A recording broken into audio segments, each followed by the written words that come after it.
Right. Oh, did I mute it? Right. No, of course I didn't. Oh, did I mute it? There we go. We are muted now. Always with the echoes. Every time I pause the or mute the YouTube stream, whenever I click it to share it, it always unmutes itself. 'Tis ridiculous. It's okay. How's everybody doing? Welcome to the stream. Today we're going to be watching a couple videos. We're going to do Gigguk's new video that I've been meaning to react to for days now, but I've been a busy potato. And we're also going to react to some more anti-news videos about Mushoku Tensei stuff. What's up, Shell? Welcome, welcome, welcome. Don't forget to like and share, everybody, before we get started here. Gigguk videos are always an event for me. I freaking love his content.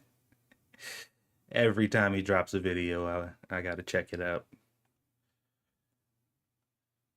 All right. I'm gonna start the video real quick. Let me know how the audio sounds, guys.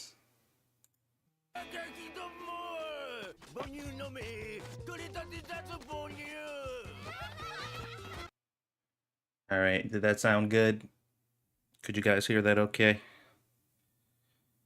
Why is my phone vibrating? I don't have friends. What are you doing?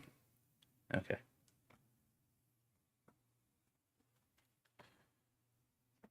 Alrighty. My phone was letting me know that I'm streaming. Little low? Okay. Let me turn that up a little more then.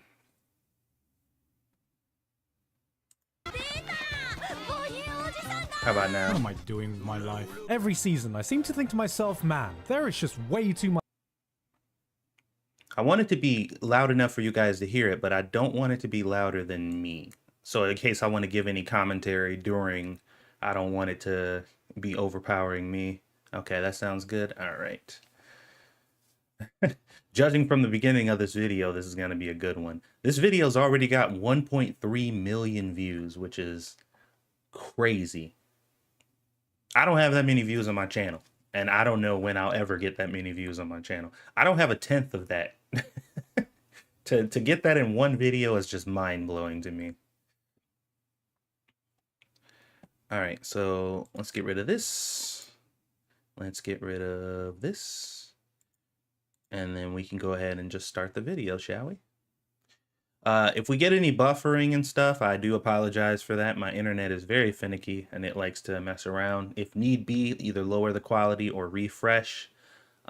This is being recorded also, so if for whatever reason the live stream is all crappy or you manage not to catch the live stream, I will upload a unVODed version separate from the actual live stream VOD, so that way you guys can watch it without any issues. So let's do this, shall we?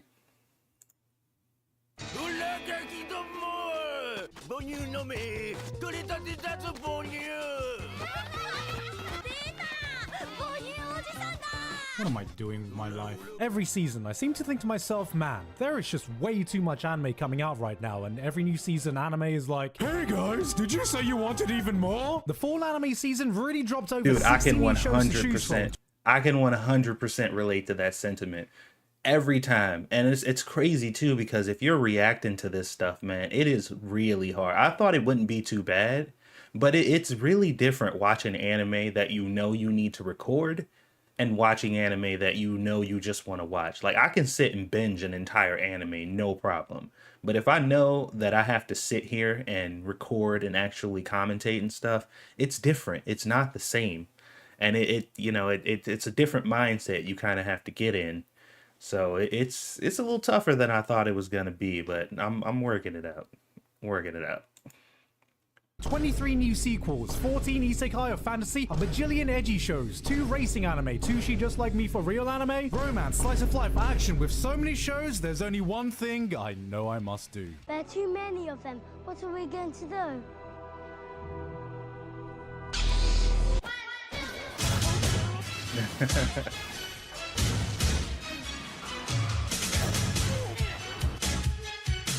Dude, I got so many shows in my backlog. It's crazy, man. There's literally like 7 shows right now that I would love to be reacting to, but I just can't keep up with that many shows. It's nuts. So many this season too. There's so many this season that I would love to be reacting to right now. Rock and roll! Freeze! Hands up! Daddy, chill. What the hell is this? Is it a bomb? Guess I'm a grenade. Nobody else can do this but Ninja. Get the best build. Bro, I love his editing, man. His editing is always hilarious. Corner of the desk. Ninja?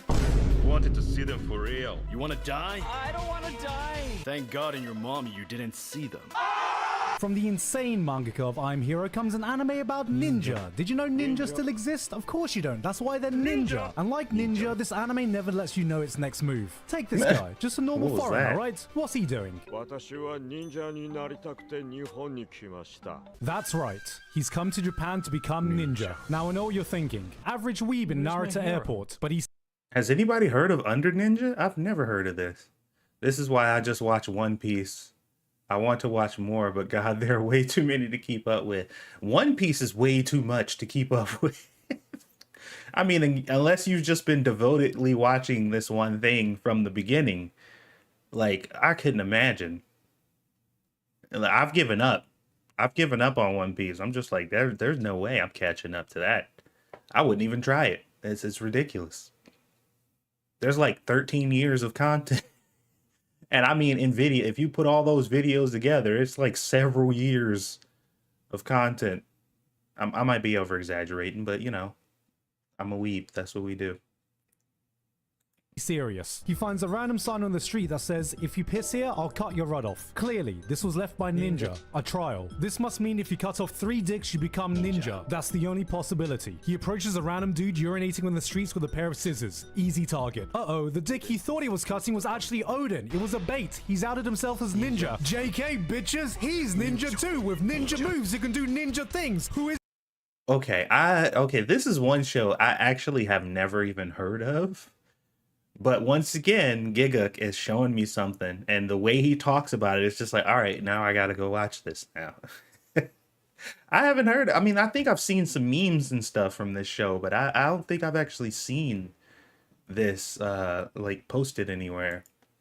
this guy? He's first class ninja. The show's like a fever dream set in a Yakuza's side mission. This is the law-accurate ninjas we need. Yeah, alright, they don't have shurikens or orange jumpsuits or summoning ninjutsu, but can your favorite ninjas do this? I feel like in 2023, some of the biggest and best shows have ended up being sequels to already What the existing hell? anime, and this season doesn't seem like it's an exception. Our favorite anime family is here again for round 2. Dr. Stone is apparently going through I've been watching Spy Family. I did start watching Dr. Stone, but then I stopped for some reason. It's not like I got not interested or something like I just randomly stopped watching it. I should probably continue that. I'm probably not going to react to it on this channel because Dr. Stone, there are some shows that are just like candy for me where it's like I don't really have a lot of commentary. I just enjoy what I'm looking at. And Dr. Stone is one of those shows. There's not a lot to really comment on. It's just very interesting to see. one of its better arcs right now. Goblin Slayer is back with some goblin slaying. Tokyo Revengers is continuing Slayer. along with Maggot's Bride. Tokyo Revengers I never got back into either. Never got back into Tokyo Revengers. I did watch season 2 of Ancient Magus Bride. 7 Deadly Sins as a sequel now? What? And it's not called 8 Lethal Wrongdoings? You know, I've clowned on 7 Deadly Sins fans enough now, so I'm just not gonna do it. I'll let them have this. I'm not gonna say anything. So let's talk about something else. I got bored with 7 Deadly Sins. I think after like the 3rd season, I was just like, all right, that's enough of that. It was interesting and fun for a while, but it just got weird after a bit. Look, I've just finished playing Final Fantasy 16 recently. All right, Clive. Mid. When did you get back? Alright, here's something I'll gladly clown on. Shield Hero was a dumb but fun little isekai that did everything it needed to do in the first season, so I wondered where the story could go after that. So season 2 clearly heard me and went, alright, bet, and was horrendously disappointing. Oh boy, season 2 of Shield Hero was supremely disappointing. I was super sad about that. Hold on, let me adjust my bit rate here because I'm dropping some frames, which means my bit rate is probably too high for this stream right now. I had it up high when I was playing Ark the other day, but I don't think it needs to be this high anymore. Okay. Yeah, Shield Hero first season excellent. Second season fucking abysmal. I hear the third is okay though. I don't know. Look, I might be the isekai guy, but even I've got to be picky with what I choose to keep up with. I'm a busy man, mate. So season 3 is going to have to do something really special to get me interested again. We're doing a tournament arc. Eminence and Shadow season 2. Haha, now we're... All right. The elephant is in the room now. Okay. I am going to start watching this immediately. Well, as soon as possible. I know I was like, soon as I'm done with season 1, I'm going to start on season 2. A lot of stuff happened in between now and then. I had a little catering event I needed to do, and it just got crazy for a bit. So, now that I have time to sit down and do stuff again, this is the very next thing I'm going to start uploading again. I also got some re-uploads in the works because all my videos keep getting flagged. So I have to keep re-editing and re-uploading them, which is, as you can imagine, super fun. But yeah, so be on the lookout for that, I guess. talking, which makes this convenient because they are actually the sponsor of today's video in collaboration with High Dive. Yes, I'm not joking, which makes this the easiest sponsor segment I've ever had because I get to say what I had written down about the show anyway and pass it off as an ad. In case you missed my previous video, Eminence and Shadow is some of the most fun I've ever had in the isekai genre. On paper, a show like this should absolutely not work. It's edgy, it's cliche, it's everything you think you'd roll your eyes at, but it fully embraces everything and does not give one care in the world what you think. It serves you cheesy one-liner after cheesy one-liner, every dumb power fantasy you've ever had on a silver platter, and you gobble it up like you're a 14-year-old kid who's just discovered anime. You know what, though? Genuinely, Eminence and Shadow does bring me back to those fucking Saturday morning cartoon type moments, man, where things didn't have to make sense. Everything was just badass and epic for literally no reason. And if you actually sat and thought about the plot for more than 10 seconds, you'd be like, wait, this is really fucking stupid. But it doesn't matter because it was cool. that's the only thing that mattered. Oh, Eminence and Shadow, man. I really love this show. This is what happens when a show is so unapologetic about itself. It knuckles down on being so edgy, it loops around and becomes cool again. If you have a single isekai-loving bone in your body, this is what you should be watching. So weebs, here's the deal. Right now you can watch both seasons of Eminence and Shadow legally on High Dive, where they are releasing the dub at exactly the same time as the sub. So you can... Okay, so we need to talk about that one because I've never actually brought this up or talked about it, but that's pretty big. Like, a lot of people don't really talk about that, but the fact that they're bringing out both dubbed and subbed episodes at the exact same time, that's kind of fucking nuts. Because I don't really know any other sites that do that other than maybe Netflix. And they're significantly larger than High Dive. So, and Crunchyroll, they certainly aren't doing it. Like, they released the dubs way after, you know, you got to wait a couple weeks if you want to see dubs on Crunchyroll for the most part, unless anybody knows of any ones that they were simultaneously releasing both dubbed and subbed. I've never seen it before, but that's pretty good. That is definitely a perk if you want to talk about what you should spend your money on. I mean, most people are going to have multiple different services anyway because they have different shows, but yeah. High Dive got a lot of cultured stuff though, so if you're looking for some ecchi, High Dive's the place to go. You can sign up for a free trial for High Dive by clicking that link in the description where you can watch Eminence and Shadow and show my boy Sid some support, along with a plethora of other anime available there, like Oshinoko and Maiden Abyss. Thank you very much to Eminence and Shadow Season 2 and High Dive for sponsoring me today. Ad segment over. Alright guys, we gotta get serious for a bit, because we have a new esports anime about a recovering gamer. A gamer who's gone without gaming ever since his dad went for cigarettes and never came home. Because he's dead. At least that's what his mum told him. How does he still count as a gamer? Not... Bro, wait. At least that's what his mom told him. Wait, is he not dead? I'm interested off that premise alone. There's been a lot of esports anime coming out. It's not very surprising considering the rise of esports, but I think that's kind of interesting. I've never watched one though. I don't think I've ever seen one myself, but I've been hearing about quite a few of them. Once in all his years without gaming, did he ever give up his gamer spirit? 別に浴びなくても Exactly. A true gamer who hasn't seen real grass in over 4 years, who has to take care of a sickly little sister who's been diagnosed with ligma since the age of 2. ミオちゃん、リグマにかかっています。リグマ何？リグマボールス。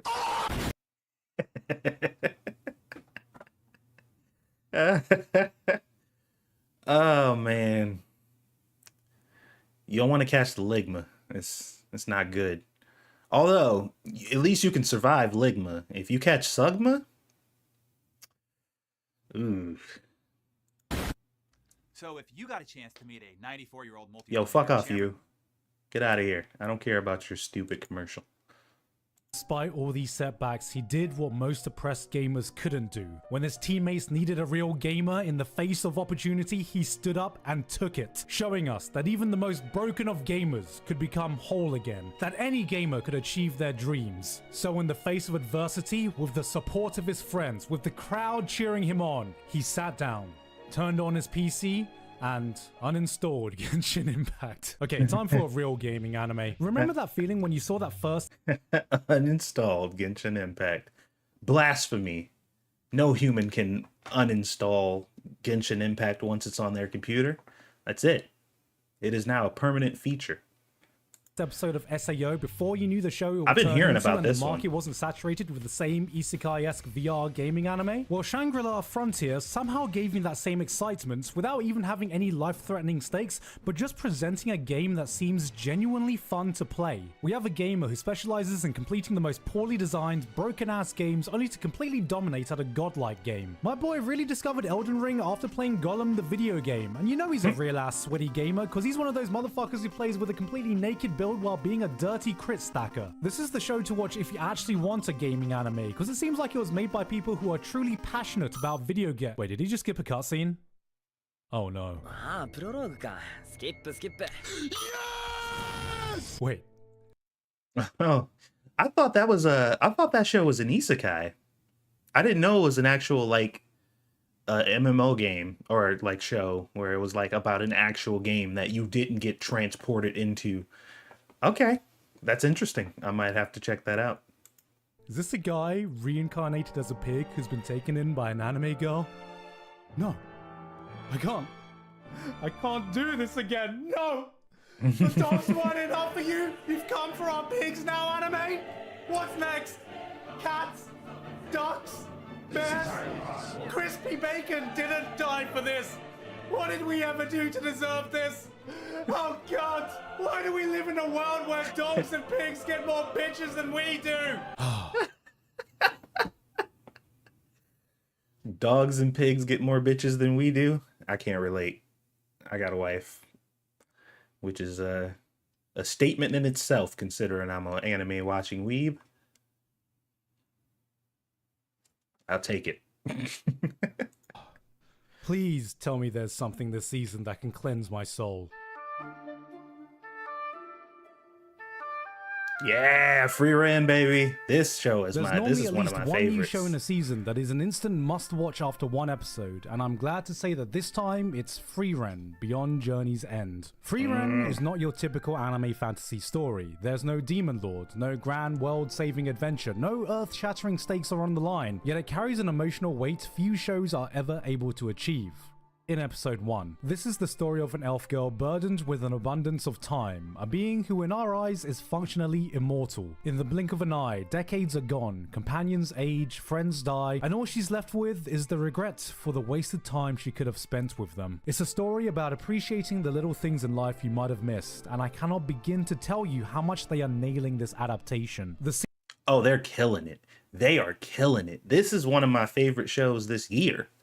Let alone this season, and there has been a lot of stuff come out this year. It's so hard to pick, man. It is so hard to pick. One day I'm gonna have to sit down and really take a look again to see like specifically what all came out this year, because a lot of the stuff melds together. Like you'll watch a show 2 years ago that you thought you just saw, you know what I mean? So I have to look again and make sure, and maybe I'll stack them up, do like a tier list or something. But a lot of good stuff came out this year for sure. Scenery is drop dead gorgeous, the serene atmosphere lulls you in, and Evan Cole's Lord of the Ring as soundtrack wells up these emotions you might have forgotten you had for an experience that warms the soul. But what I love the most is feeling what the passage of time is like for a being like Frieren. Seasons change in an instant, months can pass scene to scene without you even knowing. She buys some item at a shop, goes on a casual stroll, gets lost, a few seconds go by, she comes back. The shopkeeper's an old man now. There are so many little things you can miss if you're not paying attention. Oh yeah, yeah. You got to pay attention to that stuff too. I was watching this with a friend recently, just like rewatching through it and showing him the show. And several times I'm like, "Do you catch that?" And he's like, "Catch what?" And I'm like, "Okay, let's go back and let's let's take a look and see." He was like, "Wait a minute. Oh shit, I didn't even I'm like, "Yeah, exactly." Like you really have to pay attention. The world building in here, it's quick, it's fast, but it's I think they did a really good job. But you, like I said, they don't have enough time. There's not a lot of time for them to dick around. So like from scene to scene, several months can pass. You wouldn't even know unless you pay attention, man. And like some people would complain and they're like, "Oh, it's too fast." It's like, but you're experiencing the passage of time through Frieren. Like that's the purpose. Like you are experiencing the passage of time through her, which is, based on human beings can live up to maybe 100 if you are extra super lucky. She can live to be 3,000. Like it's insane. The passage of time, like it means nothing to her. She'll stop at a place, like how you like you're on a road trip and you stop in a city and you got to spend an extra day there, and it's like, oh my god. She takes a pit stop at a town. She'll be traveling from point A to point B, stop at a town, see something interesting, and spend 12 years there, and it would be like 2 days for her. Like it's just like, and then she'll just leave like nothing happened. It's crazy, man. It is insane trying to wrap your mind around the passage of time when you can live to be 3,000. It's nuts. Watch this show if you haven't been watching it. It's great. But if you're willing to sit down, turn off that TikTok brain for a second, and give yourself some time to really get absorbed in a slower paced show, I guarantee this is going to be one of the most beautiful tales you see all year. But that isn't the only thing with potential this season. Undead Unluck already has some of the most inventive use of anime powers I've seen. We got a guy with Wolverine-esque regenerative powers turning his entire body into a weapon, firing off his own body parts, using his regen to gain momentum mid-air. It might not be the most complicated powers, but you can get a sense the author has put a lot of thought into how the simplest abilities would actually affect a person's fighting style if they refined all their mechanics to the absolute peak, and I love that feeling. Shonen Jump have been on fire. This show's on my list too. This is a show that I've been looking into watching. Basically, the girl in the show, the main female character, has extremely bad luck, and anybody who touches her dies very soon after, which, it's pretty fucked up. But she ends up meeting this dude who is functionally immortal, and he touches her, and something bad happens to him, and she's like, "Oh no, I killed another one," and he's like, "Nah, I'm cool. We're good. Don't worry about it." So it's kind of their little adventure thing. That's as far as my knowledge goes on the show, but I think it's got a pretty interesting premise. So that's a show that's on my list. Recently with pretty much all of their anime releases. This might not cause as big of a splash as some of their other hits, but it's definitely one of the dark horses this season, along with this one. Aside from knowing it was going to be one of the most gorgeous this is on my list too, and manga readers were very, very excited, I didn't know what to expect out of Apothecary Diaries, so I'm glad to say that after the premiere I realized, oh, this is just House MD in Imperial China. We got Gremlin Walter White cooking up different drugs for the royal palace mixed in with a bit of political intrigue. This one definitely piqued my interest. I'm just waiting for that hook to get me fully invested. Yeah, this is one of those chill shows that I don't know if I could fully react to. This is one of those shows I like to sit back, wrap myself in a blanket, get some snacks, and I'm just watching this shit all the way through. Yeah, Apothecary Diaries. There's so many shows, man, and like, I don't know. I don't want to get into like a mainstream versus not mainstream anime type deal, Because like if you watch anime, you watch anime, man. But there are a bunch of anime fans who literally exclusively only watch mainstream stuff, like all the stuff that the mainstream talks about, you see on the t-shirts and all the merch and everything. And if it's not something that they've seen or is being displayed on the front page of like Netflix or something, they just like, oh, it's not good enough. And I'm like, y'all are missing out on so much, man. Y'all are missing out on so much. It's crazy how much good anime is out there that isn't mainstream.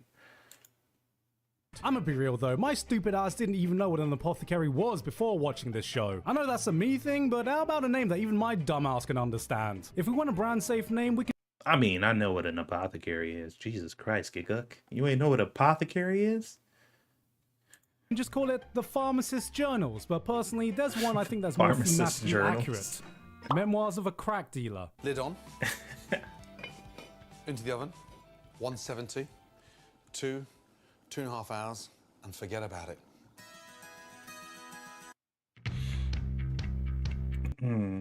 There's a difference between mainstream and the more niche titles that I can't deny.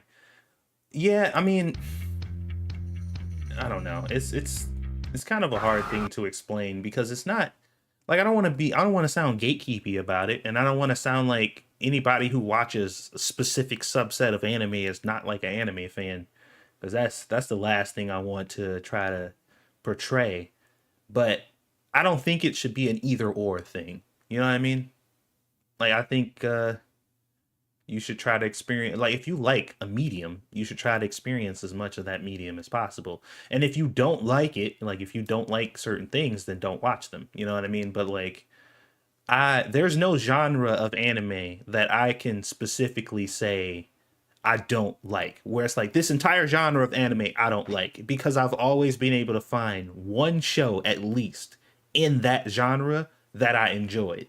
So it's very difficult for me to be like, oh, I don't like shonen, or I don't like slice of life anime, or whatever, because there's so many different anime in that genre. There's got to be something that you like in it. But then again, not a lot of people want to wade through a bunch of shows that you don't like just in the hopes of finding something you do. So people tend to stick to, you go for what you know, which is totally fine. I just wish people would branch out a little bit more. I think you'd be catching up on a lot of really good stuff. There's a new firefighter anime saving a Tokyo that's been engulfed by flames after someone called Jujutsu Kaisen mid. It's good to see a firefighter anime where they actually fight fire like actual firefighters, as opposed to the usual anime shit where they fight fires by, just beating the shit out of it. Okay, what's next? Bullbuster by Studio. You sick. Come on. They knew what they were doing. They knew exactly what they were doing. Come on, bro. Bastards. This is probably the most grounded mecha anime I've ever seen. You have a small company scraping by to operate their mechs that look like they should be doing work in a construction site, tasked with exterminating giant beasts in a world where kaiju have cost the world hundreds of lives. So, what's the biggest threat facing all of humanity? Paperwork. And right there, some Japanese bureaucrat just busted a studio nut. Ron Kaminahashi's Forbidden Deductions. A detective who detectives so hard he's been banned from detectiving ever again because, ooh, he's so quirky. He's not like other detectives. Why?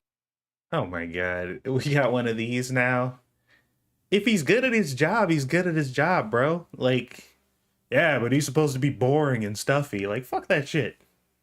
Let that man do his job. Every time he solves a case, he tells the culprit to kill themselves.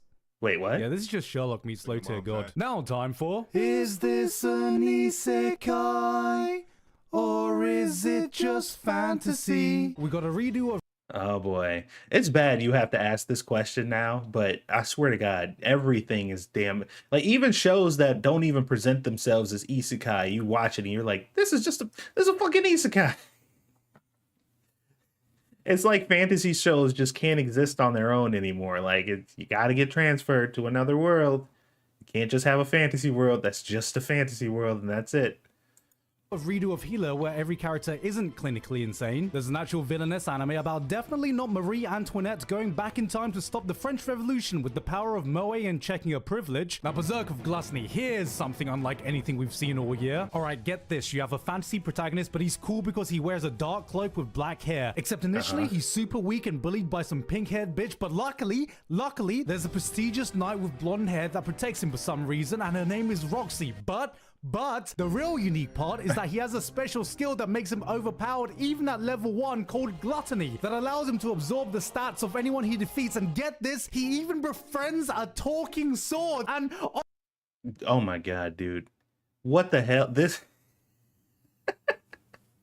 dude, whoever made this show was just like, every idea from every successful isekai, I want them all. Give me every single one of them. We will use them. Holy shit. oh my god, he starts killing goblins. So I don't think there's another anime like this out there right now. Ragnar Crimson was an anime that manga readers were gassing up, and with a 40-minute bro, he took every single plot point from every prominent isekai and just jammed them into this one. Holy crap, that is nuts. premiere, I was hoping for more than just angry man who hates dragons, vows to kill dragons, and is also literally too angry to die. Maybe this one could fill up the space for turn your brain off edgy show of the season, but there is a lot, and I mean a lot, of edge going around this season, so you better be doing something special to be standing out.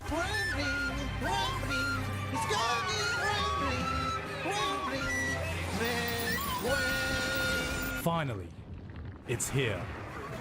The crumbling. Guys, I gotta ask you something important because I'm just not sure about this, okay? Listen up. So we got a king announcing he's about to commit genocide. He kidnaps a woman, strips her naked in front of a cheering crowd, then proceeds to Okay, this show... Oh, damn, that's a frame to freeze on. Hold on. execute her in cold blood and parade... Sorry.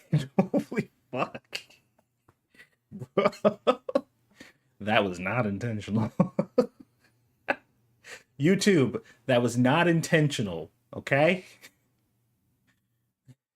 I should make that the thumbnail, just to be an asshole. Anyway, yeah, I heard about this show. This show is messed up. As you can see, based on the freeze frame of a chick getting shot directly in the face with little to no remorse. Yeah, this show's pretty messed up, I hear. her severed head around while the orphan kid she was taking care of screams.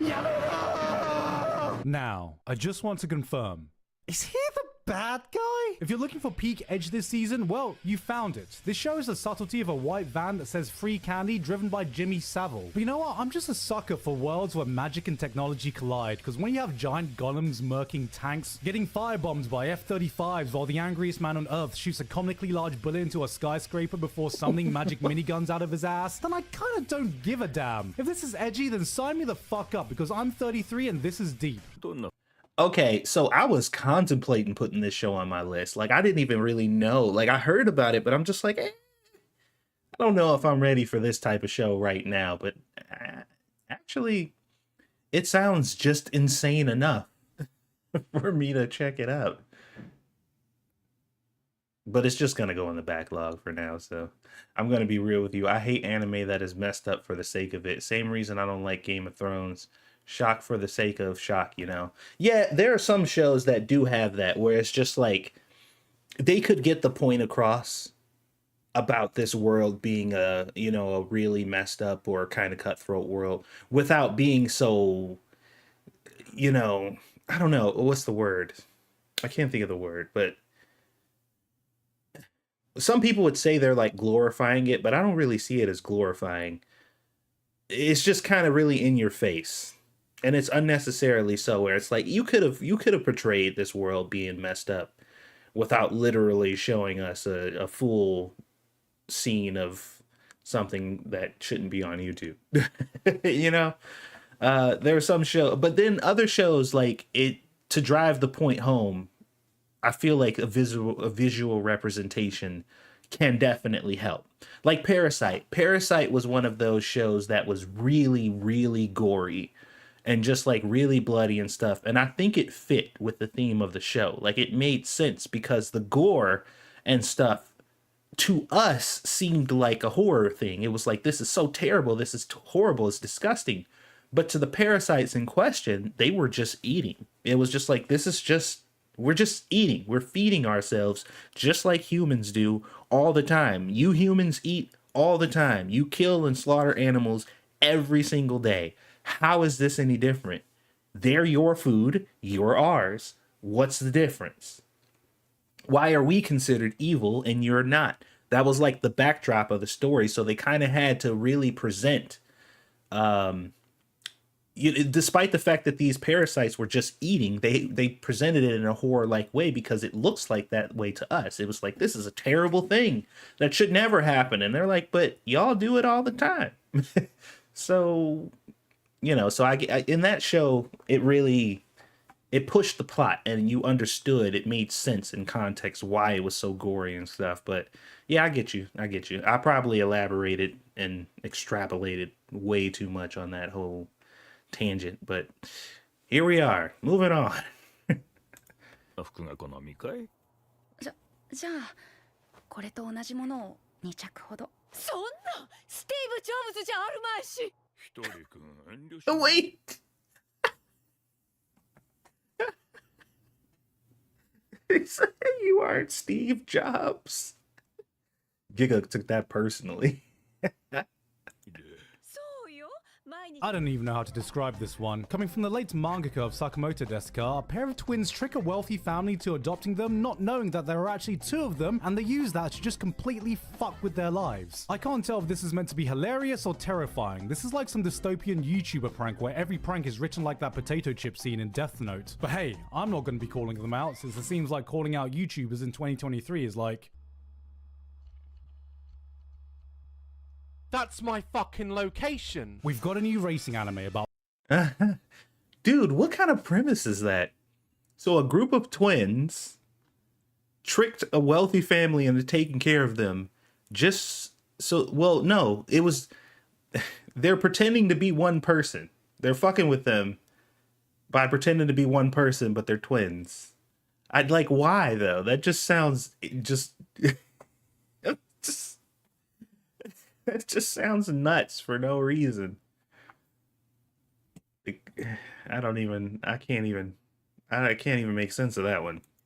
Formula 4, a thing I've just learned about thanks to anime, and I feel bad because Initial D is also back with a sequel reboot, and look, Overtake is coming from the director of Fate Zero, Recreators. It looks like it's got some genuine heart put into it. They even made the effort to make sure all the sponsors are 100% accurate to what you'd see in a race.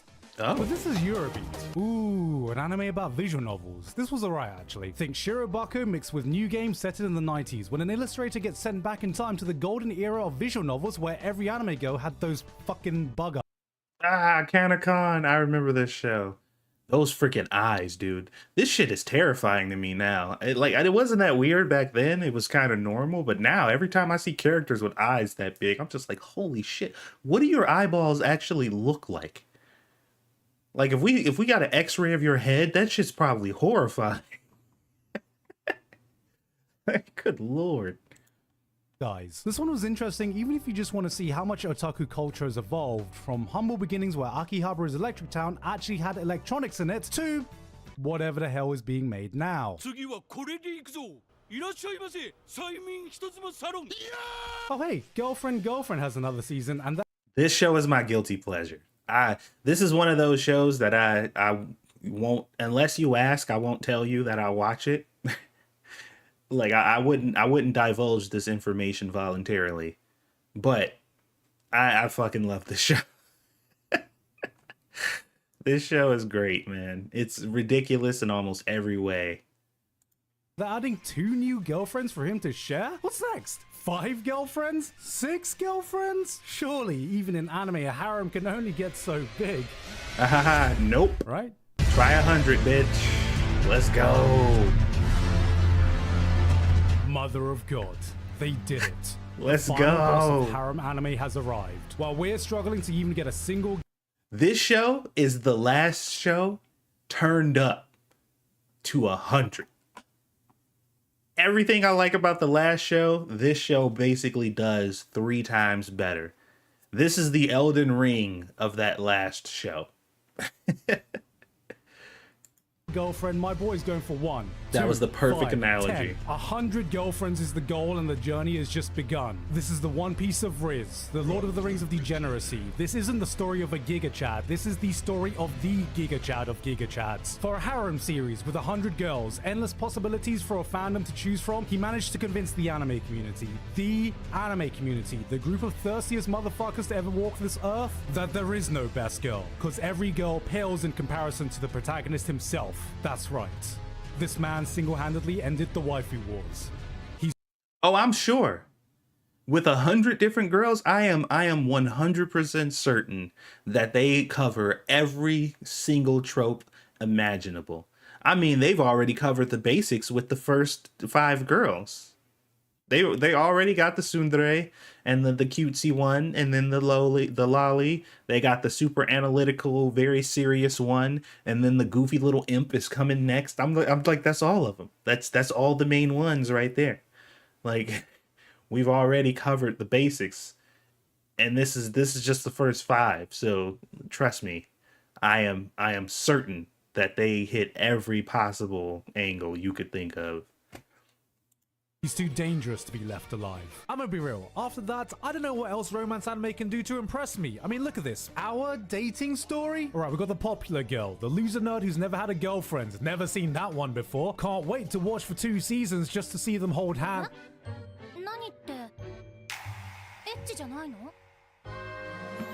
No way.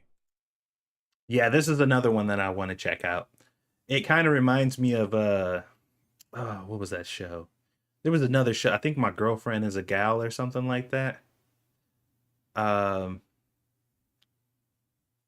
Something like that. But this one is a bit more straightforward, I think, and it looks very interesting, actually. We're 45 seconds in. Is this what I think it is? Virginity. The final boss of all gamers worldwide. Losing it has historically been one of gaming's toughest accomplishments, requiring the mastery of some of the hardest mechanics you can find in gaming, including downloading dating apps, touching grass, and even occasionally, talking to women. For decades, gamers have been trying to break the legendary record set by runner Alabama Slammer X69X, but today, we might have a new contender. This is one man's story to destroy. The Losing Virginity. 80% speedrun. Ah, failed run, guys. Failed run. Go next. Ooh, yeah. I still want to check it out, though. Hey guys, hope you enjoyed that video. Thank you very much this month to author Curtis Eckstein, Basil. All right, he's going through all of his supporters, and yeah, that's it. All right, so that's the new Gigguk video. I got a couple new shows that I found interesting that I'll be adding to my list, and also being validated in the anime that I already have on my list, which is basically how Gigguk videos go for me. So that's that one. Now let's get over to the Annie News videos so we can check out some more Mushoku Tensei stuff. I just wanted to get that out of the way. I might only have time for one video, considering my daughter should be home soon. But that's okay. We'll work it out. We will work it out. Playlists and season 2. We watched the first 2 episodes before, if I recall. Episode 1 doesn't hesitate to highlight Rudy's depression, but there are actually 2 very important aspects I feel aren't as fleshed out as they should be. The first is the whole plan Rudy concocted to find his mother, and the second is the extent to just how broken he really is inside. They're both elements that are definitely present, but nowhere near as prominent as they were in the novels. And it's that bit of cut content that helps to explain a lot of the choices that Rudy makes here. So, as we kick off another season of Mushoku Tensei, let's take a look at what the anime left out from the novels. Let's get started. Episode 25, The Broken-Hearted Magician, covering chapters 1 and 2 from volume 7 of the light novel. Where we currently find our depressed protagonist is a particular forest known to many as Worm's Whiskers, a dense woods that separated Asura's northern border from the valley known as the Red Worm's Upper Jaw. For those familiar with my cut content from last season, you'd recognize this as the northern counterpart to the path Rudius was on when he encountered Orsted. It was the only other route that provided relatively safe passage through the dragon-filled mountains surrounding the Asuran border. The journey from there had only been a few days so far, but from here to the duchy Rudy was heading to, there were at least another 2 months left by carriage. It was 2 months, man. Traveling back then. Ugh. Could you imagine? It's just like, hey, we need to get to the town over. It's gonna take 2 months to get there by carriage. That's crazy. was a lengthy journey of countless sighs and uncomfortable silence in which Rudy was the sole cause of. Before we talk about that crippling depression, though, there was a bit of backstory given on the caravan itself, specifically the merchant who was running it. As a simple traveling merchant who was on the up and up, Bruno had been tasked with transporting 2 carriages of goods from Asura to the Northern Territories. It was a valuable shipment that, if lost, would likely mean the end of his career and his life. So, ain't it crazy that that shipment was that important and significant to this character we know absolutely nothing about? And it was never mentioned or talked about at all, you know? I mean, I get it. Like, why would we need that information? But it's still nice to know. Context. Given that the journey was quite the dangerous one, it was only natural Bruno hire adventurers to help him protect it. I mean, the path itself was one that very few merchants would ever even risk traveling. There were just too many monsters inhabiting the forest. So much so that it was actually cheaper for Asura to build a giant wall instead of constantly pay adventurers to exterminate them. That being the case, there was a total of 8 people that accompanied him on this journey. 5 paid guards who were members of the B-ranked party Counter Arrow, 2 swordsmen in training that were seeking passage to the north, then 1 gloomy magician who was also in need of transportation. Those last 3 technically weren't guards like the adventurers, but if there did happen to be some sort of ambush, Bruno did expect them to help fight as well. It was their lives too that would be on the line after all. Okay, so basically everybody in the back of those caravans were hired to protect the caravan, essentially. And they were also given passage to wherever it is they were trying to go. I mean, Homeboy was really prepared, because that's a lot of guards. Now, just as how we saw in the anime, Rudy's depression was so apparent that you could practically hear exactly what he was thinking. He was the embodiment of an empty void whose mere presence sucked the life out of everything. Oh, like me. Cool. All right. Relatable. Thus the reason the carriage was so entirely lifeless. When Suzanne had tried to make conversation, while his responses were loud and filled with energy, his expressions were fully contradictory, all the way to the point where he just flat out refused to participate in the conversation. To some that may have been seen as rude, but to travelers who were on the road often, it was an unspoken rule to not get too nosy into other people's affairs. If a fellow traveler didn't want to talk, then that would be that and nothing more would be made of it.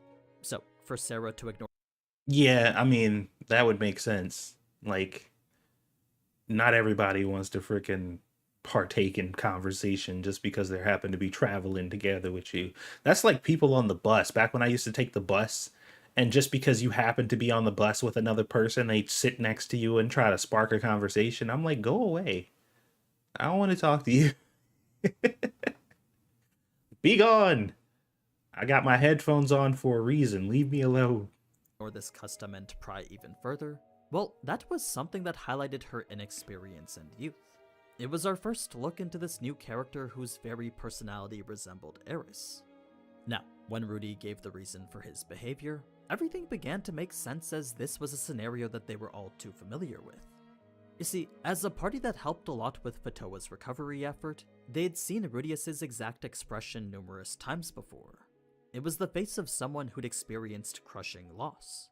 It may not have been for the exact reason they were thinking of, but the melancholy was all the same regardless, leading Suzanne to pry even further. It was clear How are you going to search for her? The Northern Lands are huge after all. Thoroughly, I guess. Well, that's a way to do it. If you're gonna search, you might as well do it thoroughly. So Suzanne was just trying to be nice and trying to spark some conversation because she saw how miserable he was, but he just wasn't feeling it.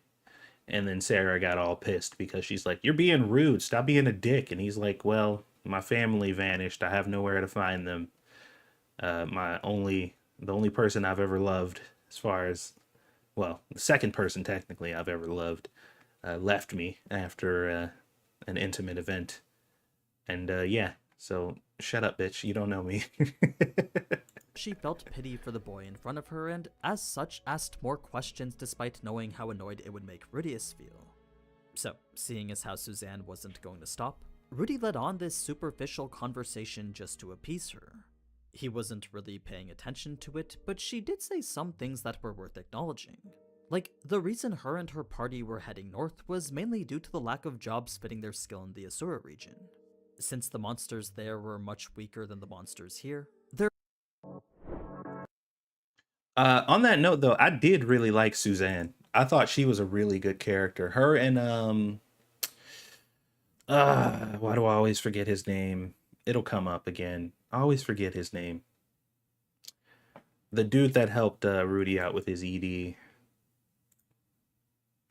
God dang, I can't remember his name right now. It'll come up. Move north and re-establish themselves in the Magic Nations. Sure, the competition may be tougher, what with all the veteran adventurers and warriors in training, but with such a high density of monsters being present, Soldat. There were more than enough. His name is Soldat. Okay. Yeah, that guy. Jobs to go around for all of them. It was just mere coincidence that Rudy happened to be on the same journey as them. This wasn't a location he chose for any particular reason, but was instead somewhere that just wasn't Fatoa. It honestly could have been anywhere. So, where he ended up at the end of this 2-month journey was the city of Rosenberg in the Duchy of Basharant, a place commonly referred to as the gateway to the Northern Territories. As the core location from which magical tools were exported, the revenue made here made up more than half of the entire country's. Now, the first thing Rudy did once here was find an inn where he wouldn't freeze to death. You see, something Suzanne had mentioned which he actually picked up on was that any inn meant for the C or D ranked didn't come with heating. So, if you didn't want to sleep in a room the same temperature as outside, then it was best to stay at an inn for the B ranked or higher. It was a place definitely more expensive than many of the others, but for Rudy that really wasn't much of an issue. Because both Eris and Ruijerd left without taking any share of the money they'd earned, Rudy had pretty much all the money Dead End made during their entire time adventuring. Oh. I always kind of wondered where he got like his money and stuff from. Like, obviously they get paid as adventurers, like that's why they were doing a lot of those quests and stuff in the first place, but like it never really seemed like it was ever all that much. But there you go. Not to mention a little bit extra from when he'd helped Alphonse at the refugee camp. So that's why he seems to have so much money here. It was after he'd settled in that every moment was spent actively avoiding any and all thoughts of Eris. He would look outside, admire the scenery, take in the nature, and even acknowledge Basharant's infrastructure. But the moment any of those thoughts stagnated, he would immediately focus on Eris again. Her name would just subconsciously slip out of his mouth on its own, leading to a downward spiral of emotion the anime unfortunately doesn't portray very well. Yeah, I mean, you didn't really see the spiral. Like, you basically got to see the result of said spiral, but it would have been nice to see kind of him get into that state over time. But once again, anime, we ain't got time for that shit. We gotta get straight to the point. I'm sure we're all well aware of just how much a shock Eris's departure was for Rudy, but when you find out the way that he himself perceives it, well, that just adds a whole nother layer of depression to the mix. I mean, he was so convinced that the two of them loved each other that he was already planning the future they would share together. He assumed he'd support her now that she'd lost her parents, commit to her for every day of the rest of their lives, then live that life together somewhere in Asada. Sure, there may have been a few obstacles given their noble bloodlines, but Rudy was so determined to protect her and give his all that no amount of people opposing them would prevent them from being together. He was ready to stand against any enemy and even run away if need be. Now, Rudy thought Eris may have felt the same way, but after her sudden departure and cryptic note, his only thoughts were of just how mistaken he was. To him, he felt he didn't mean anything to her. To him, she was just completely done with him. Oh wow. Yeah, they didn't really get too much into his actual thoughts and feelings about her leaving. Like you could assume, like a lot of people kind of drew the conclusion. But yeah, I guess it see, this is why I've been listening to the light novel lately. I'm so glad they put it on Audible. I've been listening to the light novel for this one because so much context was missed. Self-esteem was right back to where it was before he reincarnated. So, whenever Rudy's mind went to the love he thought he shared, the only reassurance he could give himself was the fact that he was lucky to have been given such happiness at all. It didn't matter how brief of a moment it was, because for a person like him, to expect someone to fall in love with him was just ridiculous. He truly believed that such a feat was flat out impossible now. When Rudy was finally able to move on from that, his next thoughts were of how he was going to search for Zenith. A rather I recommend it. It's pretty good. It's kind of controversial. There's a lot of the reason that I like it and the reason that a lot of people like it is because the characters in this fantasy isekai world feel so realized and realistic that it's almost kind of jarring, because they do really human shit in this show. There's a lot of really human interactions that go on in this show that you typically wouldn't see in a type of fantasy anime. And like every character has glaring major flaws that are just kind of out there, that also are a little unusual too, because it's not comically. It's like, this is a person, and this is just kind of the burden that they carry and the issues, and this is how it affects their lives. And basically every character has some type of very human flaw that you could genuinely relate to. There's a lot of the kind of anime bullshit taken out of it, and because these characters are so relatable and so human, like it really draws you into the story, because you think of these scenarios as like, this is something that can genuinely happen. Like, this is a conflict between two actual people, you know what I mean?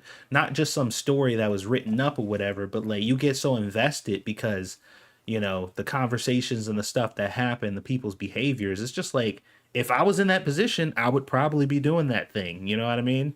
It tells the story very well, and it makes the people in this show believable, and their actions usually have some type of logical explanation for them. Like it's rarely just like, oh, this is some anime BS for no reason. What's up, Assassin? Welcome to the stream. But yeah, Mushoku Tensei, pretty good. Really good, actually. I would 100% recommend it if you are looking for something new to check out. Another important topic, considering it is the reason he supposedly left Asura for. It's also the core motivation for a lot of the decisions he makes later on in the episode. I don't know why they decided not to include it, but we can pretty much sum it up all like this. Zenith's been missing for more than a couple of years now, so it was extremely unlikely she was anywhere easily discoverable. She definitely wasn't going to be found in a major city like this, but with such a massive population to gather information from, they were definitely the best places to find clues in. That said, at the end of the day, Rudy was just a single boy. No matter how thorough he was, he'd never be able to search the city in its entirety, let alone the entire world. So, rather than search for a single left-handed person in a crowd of 10,000, Rudy got the idea of getting the crowd to work for him. What if he told that crowd the person he was looking for? Eventually, that information would spread to everyone, and that single left-handed person might just step forward themselves. That's a much better strategy than just blindly looking around. So in the show, he would go from town to town, or these different heavily populated areas, and he would do as much as he could to be as helpful as possible to basically anybody who needed help. And then he would tell them like, hey, I'm looking for this person, you know, if you get any information about it. So once he's gained reputation in these places, like people start putting their ear to the ground for him. Now he's got a whole town of people basically you know, looking for information or whatever. And he would build this reputation of just being a really helpful traveling adventurer who you could count on if you needed anything. And I mean, this method is very slow, very methodical, but it did kind of work out for him because he had access to a lot of information and a lot of other people at once. It just, you know, traveling from city to city, taking the time to genuinely get people to like and trust you, like that stuff takes time. Like you can't, it takes a long time. So trying to find somebody who's been missing for years, you know, anything could happen in that time frame. But it's all he could really do as just one person. As for how he was... Hey, are you a real estate investor eager to No, unlock the I'm not a secrets of real using estate investor. different Fuck business off. entity structures in the realm? Going to do that? Well, the easiest way was to make himself famous. If he could somehow forge this identity as a prominent adventurer, then it likely wouldn't be long until his story would pass between other guilds. All he had to do was pull off a few impressive feats, then share who he was. After which it was just a matter of dealing with leads and sifting through information. Now, as good of a plan as this was, Rudy didn't have much faith he'd have any luck with it. Not only had it already been several years since Zenith had gone missing, but with a massive organization like the Search and Rescue Squad trying and failing to find her too, what luck would Rudy and his significantly less resources have? It was a despair-filled thought that made him wonder if it was all just a big waste of time. With zero alternatives and a promise he made to his dad though, the only option was to try anyway. It was better than just sitting around doing nothing. Fast forward to the next day, and while normally Rudy wouldn't care what people in the Adventurers Guild were saying about him, today every unkind word stung more than the last. It seems he was a lot more... Actually, he was searching for his mom. That got awkward. Let's see. Hey, there's a kid. Is he new? Is he a newbie? I'm not good with stairs. I was hoping I would get used to it. Oh yeah, because of his past life. Susceptible to people's opinions on him. When he went to the front desk to disband his party next, a major difference I'm surprised they didn't include was the sudden breakdown Rudy had while doing so. You see, rather than the pensive stare we got in the anime, there was a whole waterfall of tears that came from knowing that Dead End was, well, dead. It's not like he had intended to cry here, but the emotional attachment he had to such a defining part of his life was something I suppose he just wasn't willing to part with yet. Yeah, that is surprising that they left that out. Because that really, like, the way they show that, it seemed like he was just really numb to the idea that this group of people that he traveled with is now gone, and he's just kind of going through the motions. But if they would have showed this scene, it would have really showed how much this is actually affecting him. Because, like, he was seriously depressed. Like, he literally had a group full of companions that he put his entire trust in being into, and they were just gone in an instant. They're just gone now. So now he's by himself, like, of course. And him being as young as he is, man, that shit ain't easy to just deal with. So this reaction makes much more sense than, you know, him just kind of being blasé about it. It was the moment he had come to realize that he was truly alone. A painful fact he wasn't ready to be confronted with yet. I don't know why they didn't decide to show this, but without a vulnerable moment like that, I feel Rudy's emotional distress isn't made as apparent. I agree. There were numerous times where he should have been close to tears just from the mention of Eris or Ruijerd, but many of those moments were replaced with a more stoic Rudius. So you'll just have to believe me when I say Rudius truly was a broken mess right now. After the tears were settled and a job was chosen, we find out that the pain stifling his chest was a type of trauma stemming from a very specific mindset. Whenever he felt it didn't matter if he lived or died, it was that blatant disregard for life which would cause it. A defeatist mentality that contradicted everything he vowed to do better this time. His holy relic didn't really do much to diminish the pain itself, but holding on to it did make him feel better. And if you just so happen to want one of these holy relics yourself, then you can actually get the card version from my streams every Sunday. Don't buy this. I believe in your ability to be a normal, decent human being. So just ignore this entire segment. We're going to move on and pretend like we never saw it, okay? All right. It's just a little promo for my Twitch where I talk about Mushoku Tensei live, then open up some card packs for it. Now, remember when I said finding Zenith was the core motivation for a lot of Rudy's decisions? Well, deciding to party up with Suzanne here was actually one of them. If he was gonna make a name for himself and spread his story, then the best way to do that was to get to know. Like I said, the characters in this show, they're flawed. They got some issues. They got some problems. Other adventurers. Sure, he could do the most amazing things solo, but if no one was around to see them happen, then at best the story that would spread would just be these vague rumors. Mainly because adventurers weren't very interested in other adventurers, especially not some kid they didn't care about. So, the best way Rudy figured he could spread his story was by joining as many parties as possible. With enough work and enough time, surely his name and story would eventually spread to other guilds. He just needed to find a party willing to take him. Of course, just like we saw in the anime, it was none other than Suzanne and her misplaced sympathy that would make that job extremely easy for him this time. She had just watched Rudy bawl his eyes out and as a result felt enough pity to invite him to the party, leading to their joint handling of that A-rank job involving the Luster Grizzlies. With this formally introducing the members of Counter Arrow.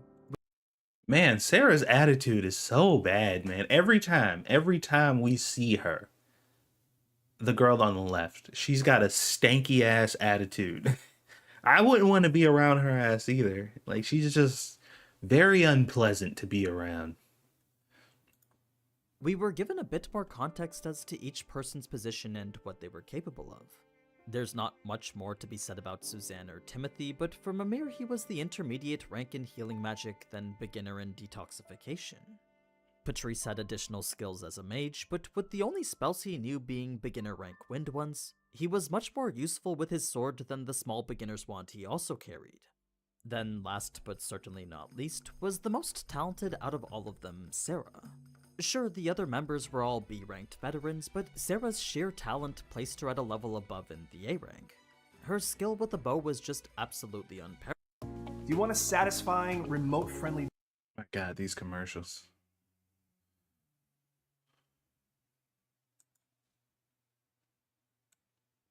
Awareness and she is thinking, he's the hero. I hate him so much. I'm gonna have all his babies. I mean, that almost happened. and an unprecedented level of agility, and what you get is a prodigy whose raw talent was comparable to Eris. Seriously, that was a direct quote from Rudius himself. What makes Sarah even... So she was like, they didn't really display her like that in the show. Like she was some kind of prodigy. Like they did kind of allude to the fact that she was pretty good, like unusually good with a bow. Like most adventurers would not use a bow in this world based on the type of enemies and stuff that they deal with, because your survival rate is just really low unless you have a good group. But they kind of alluded to the fact that she was so good with a bow that not only did she not really need a team in order to be able to survive, most situations, but she was like a crazy asset to have when you did have a team, because her precision and just skill with a bow is just kind of above and beyond. So she was like excellent for support, but they never really presented her as a prodigy in the show. More exceptional though is that in a world where mages have greater range and do more damage, it takes a truly special talent to make those disadvantages seem irrelevant. Like, mages could just take a nap and recover their mana, while an archer was limited by the amount of arrows they were carrying. Their attacks could only ever hit one target at a time, and an immaculate level of precision was needed to ensure that they actually hit every time. So, unless you were someone like Hawkeye or Legolas, you were typically better off learning magic instead of archery. That's not to say an archer was less effective than a mage though, because if that archer was capable of firing 5 arrows before a mage could cast one single spell, or even land a critical hit with every one of their shots, then being an archer was completely fine. It was just extremely hard to become that skilled at it, thus the reason archers weren't particularly common in this world. All in all, As a group, Counter Arrow's raw combat strength was probably somewhere in the upper C ranks. When taking into account their coordination and cohesiveness as a unit, that's what brought them up into the B ranks. Individually, they weren't really anything special, but altogether their methodical approach to adventuring was amazing. That was the conclusion Rudy had come to. So, given that there wasn't much room for an outsider to intervene, out of the 3 days they spent traveling to find the Grizzlies, the only support Rudy was ever needed for was the casting of Quagmire. Whenever enemies were spotted in the distance, his only role was to turn the floor around them to mud. That way, any enemies that might gank from the flank would be slowed by a boggy terrain from which traversal was difficult. It was a nod to Counter Arrow's systematic teamwork, but so he was just like a full-on support character. Like, he didn't even really do any attacking. He just... So is that how he got the nickname Quagmire? Because I know a lot of people were calling him that. At the same time, it also didn't allow Rudy to show what he was and wasn't capable of. Now, when the group realized they were surrounded by a pack of 60 bears wearing camouflage, everyone understood just how grim the situation was, but none except for Rudy accepted the probable death awaiting them. Sure, they were trembling in fear at the sight of 60 wild beasts wanting to rip them to shreds, but their determination to survive far outweighed those feelings of terror. No amount of dread was gonna make them give up, and it was that very resolve that started to resonate with Rudy. He wasn't frozen because of the imminent death that was coming for him, but was instead awestruck by the unshakable will of Counter Arrow. That's a different Quagmire. It's not the same. They were emotions that at first he didn't know how to process, but as soon as he saw the lack of despair on all their faces, he finally remembered that there were still plenty of things worth living for. He understood that it really did matter if he died. Yes, he may have lost something very important to him, but that didn't mean that he had lost everything. And it was that realization that there were still things worth living for that renewed Rudy's motivation to keep pushing forward, leading him to cast the spell Exodus Flame. Yeah, this scene was nuts, man. They animated the hell out of this one. They did a really good job. But yeah, I was kind of pissed off at Rudy during this part. I'm like, how you just gonna give up? Like, you're on this quest, and I get it. Like, depression is crazy. I would know. And it makes you do some just insanely illogical stuff. But I'm like, you still got your mother to find. Like, there's so many things that you could be or need to be fighting for, man. Like, dying unceremoniously to some bears on some random ass shit is just kind of ridiculous. So, in this moment where Rudy was just about to give up, it was an image of Roxy that had come and saved him. As the strongest and most determined person he knew, he could only imagine that she too would fight just like all the others were. This wasn't a trait that she was just naturally born with, but was instead something she'd learned through her life as an adventurer. And it was that teaching of what it meant to be alive that helped Rudy realize that maybe things weren't so bad. But yeah, that's pretty much it for this cut content. If you enjoyed what you saw and want to see more, then be sure to like it. Oh god, I keep pausing on the worst fucking frames. Videos. I do plan to... Alright, well, yeah. It's a lot of context, man.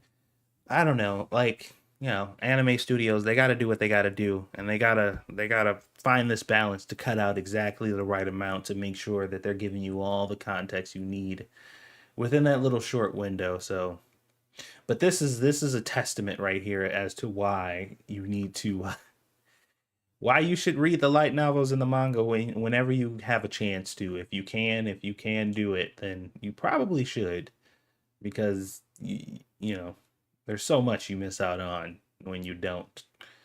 For example, Tokyo Ghoul was one of those shows that I watched, and I was like, this show's pretty good. Like, Tokyo Ghoul's a pretty good fucking show. And then I read the manga, and I'm just like, oh my god, this show's terrible. I'm like, this show's actually garbage. Holy crap. I was so, it was like an eye-opening moment for me. It's the normal deal. Books are usually better than their adaptations.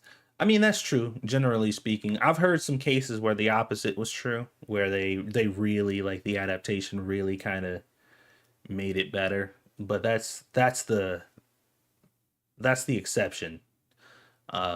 Often, you know, because like, I mean, obviously it's an adaptation, so you're gonna have to take some liberties, because if you can present it in the way that it was presented in the first place, then there would be no need to adapt it. So it is what it is. Some are good, some are great, some are terrible, but I think Mushoku Tensei, outside of taking into the account all the stuff that they took out to make room, or just to tell a good story, I think they did an overall good job. But there are some specific things that I'm just like, that doesn't make any sense for them to take that out. Because there are some things that literally paint a completely different picture. Like, for example, the situation with Sarah that's going to be coming up. From what I heard, there was like a little bit of closure for that situation in the anime. I mean, in the manga, where like that whole issue that they were having and that misunderstanding, it didn't get made up between the two of them, but Sarah got more insight and more information, and it made her feel kind of bad for what she did to him. And it kind of closes that book on that situation neatly, where the situation didn't end how anybody wanted. It was still a bad situation, but at least you got to go off knowing like, okay, well, at least in the end, she kind of understood. She saw it from the other side and really kind of felt bad for what she did or whatever. But in the anime, they just leave you thinking like, yeah, these two people, they hate each other now, and they will forever, they will never, like, that's it. That bond between them is forever damaged. It was a horrible, terrible experience with no silver lining. Like, that's how the anime presented it. But apparently in the manga and in the light novel, based off what I heard, they definitely, there was a bit of closure. So we'll get to that though when we get to that episode. But anyway, I think the movie of Hunt for Red October is better than the book. Oh, I wonder if Scribe feels the same way. I would imagine, since he loves the movie so much, I would imagine he read the book, but I don't want to make that assumption. Anyway, it is almost time for my daughter to get home. I did do at least 2 of the videos that I wanted to do today, and I'll probably be doing another stream like this pretty soon, because like I said, I really enjoy doing these streams. It's a different experience than the regular reactions that I do, and also getting context on shows and content that I like is always great. So thank you guys for hanging out. Appreciate all your commentary and just hanging out with me for a bit. I'm probably not going to be able to set up like a set schedule for these streams just yet, especially in light of some events that are coming up for me pretty soon. But I want to do these streams a bit more often if I can. So just hit that like button. Make sure you're sharing. If you weren't able to watch this in full, I'll be uploading a separate version of this that's not the stream, so that way you guys can watch it in its entirety without dealing with any type of buffering or internet crap that was happening throughout the stream, because I dropped a few frames this one. So otherwise, I hope you guys enjoyed it. Thank you for watching. Everybody have a wonderful rest of your day, and I'll see you guys on the next one.